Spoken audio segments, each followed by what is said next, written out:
Europe জুড়ে চলছে তীব্র তাপদাহ, হাঁসফাঁস জনজীবন, তাপমাত্রা ছাড়িয়েছে 40 ডিগ্রি।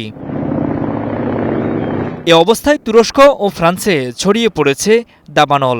বিমান ও হেলিকপ্টার থেকে ফেলা হচ্ছে পানি ও অগ্নি নির্বাপক, কিন্তু তাতেও নিয়ন্ত্রণে আনা যাচ্ছে না আগুন। তুরস্কের পশ্চিমাঞ্চলের একাধিক এলাকায় ছড়িয়ে পড়েছে দাবানল। নিয়ন্ত্রণে হিমশিম অবস্থা দমকল কর্মীদের। বনাঞ্চল পুড়ে জনবসতি এলাকায় পৌঁছে গেছে আগুন। দেশটির এজিয়ান প্রদেশের ইজমিরের একটি বাড়ি থেকে মঙ্গলবার উদ্ধার করে নিরাপদ আশ্রয়ে নিয়ে যাওয়া হয় 25টি বিড়ালছানা ও 10টি কুকুর। বাসিন্দাদের নিরাপদ আশ্রয়ে চলে যেতে আগেই নির্দেশ দিয়েছে কর্তৃপক্ষ।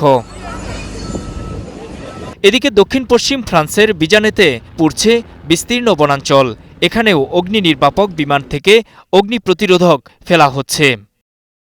শুধু তুরস্ক ও ফ্রান্সই নয়, আশপাশের ইউরোপের দেশগুলোও এ ব্যাপারে সতর্ক রয়েছে।